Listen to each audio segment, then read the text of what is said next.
नमस्कार दोस्तों, आपका बहुत बहुत स्वागत है हमारे YouTube channel civil engineering tactics में। आज के इस वीडियो का टॉपिक रहेगा कि डी शटरिंग करते वक्त किन चीज़ों का ध्यान रखना चाहिए। सबसे पहले बात करते हैं शटरिंग। शटरिंग जिसे हम फॉर्मवर्क भी बोलते हैं, कंस्ट्रक्शन में एक टेम्परेरी सपोर्ट स्ट्रक्चर होता है जो वेट कंक्रीट को शेप देने के लिए यूज़ किया जाता है। सिंपल लैंग्वेज में बोले, जब हम स्लैब, बीम, कॉलम या फुटिंग का कंक्रीट डालते हैं तो उस फ्रेश कंक्रीट को सेट होने तक किसी सपोर्ट की ज़रूरत होती है। उस सपोर्ट को हम शटरिंग कहते हैं। एग्जाम्पल, स्लैब डालने से पहले नीचे वुडन या स्टील प्लेट लगाई जाती है, बीम की के साइड में बोर्ड लगाया जाता है। ये सब मिलके शटरिंग सिस्टम बनते हैं। काम क्या होता है शटरिंग का?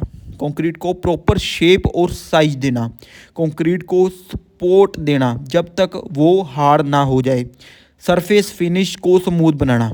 शटरिंग के कितने टाइप्स होते हैं?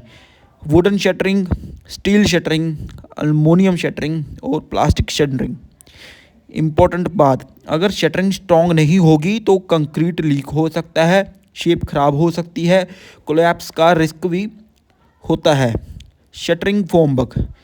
शटरिंग वो प्लेट्स, बोर्ड होते हैं जो कंक्रीट को शेप देने के लिए साइड से लगाए जाते हैं। एग्जाम्पल, बीम के साइड के बोर्ड, कॉलम के चारों तरफ की प्लेट्स, उसको हम शटरिंग बोलते हैं। सेंटरिंग हम किसको बोलते हैं? सेंटरिंग वो सपोर्ट होता है जो स्लैब या बीम के नीचे लगता है ताकि कंक्रीट गिर ना जाए। सिंपल, स्लैब के नीचे जो पतरा प्लाई प्लेट्स लगाते हैं उसको सेंटरिंग बोलते हैं। स्टैगिंग किसको बोलते हैं? Scrap folding support system. Staging वो पूरा सपोर्ट सिस्टम होता है जो सेंटरिंग को नीचे से सपोर्ट देता है। इसमें आता है बल्ली, wooden supports, steel props, pipes, frames.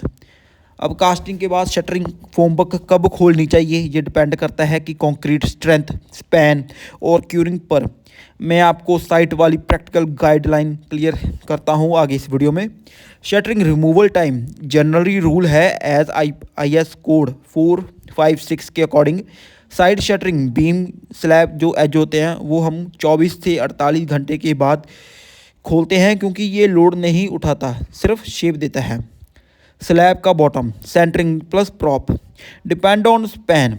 Up to 4.5 metre span को हम 7 डे के बाद खोल सकते हैं। अबव 4.5 मीटर स्पैन को हम 10 से 14 डेज के बाद खोल सकते हैं। बीम बॉटम प्लस प्रॉप, ये हम खोलेंगे 14 से लेके 21 दिन, स्पैन और लोड के हिसाब से। इम्पोर्टेंट, अर्ली रिमूवर मत करना। अगर जल्दी शटरिंग हटा दी स्लैब क्रैक हो सकता है, डिफेक्शन आ सकती है, स्ट्रक्चर वीक हो जाता है।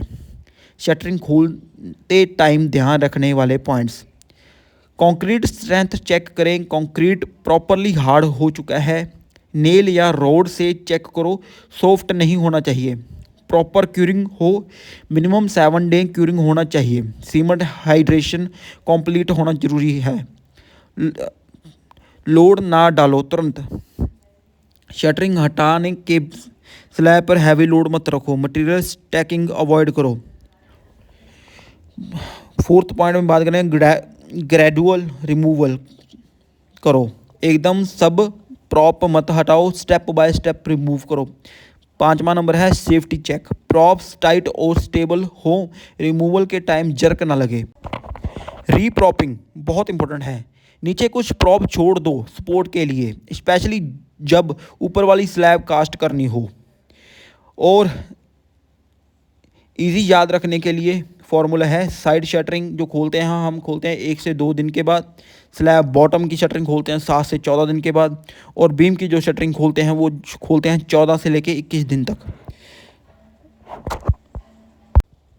और एक बात और दोस्तों, स्लैब शटरिंग खोलते वक्त कुछ दिक्कत परेशानी ये आती है कि हमारी जो स्लैब में प्लेट स्टक हो जाती है, कई बार प्लाई स्टक हो जाती है और कहीं कहीं हॉर्निंग कॉमिंग आती हैं।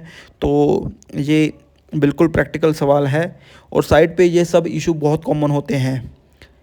मैं आपको safety plus stuck plate, horning coming repair सब सिंपल लैंग्वेज में स्टेप बाय स्टेप समझा देता हूँ।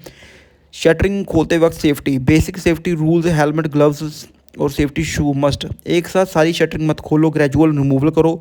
ऊपर का लोड चेक करो, मटेरियल या लेबर ना हो। प्रॉप रिमूवल करते वक्त एकदम झटका जर्क ना दो, नीचे कोई बंदा खड़ा ना हो, फॉलिंग रिस्क रहता है।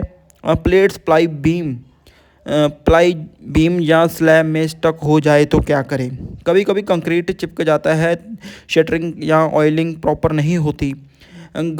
गलती क्या होती है, हैमर से जोर जोर के तोड़ना, रोड घुसा कर झटका देना, इससे कंक्रीट डैमेज हो जाता है, एज टूट जाता है।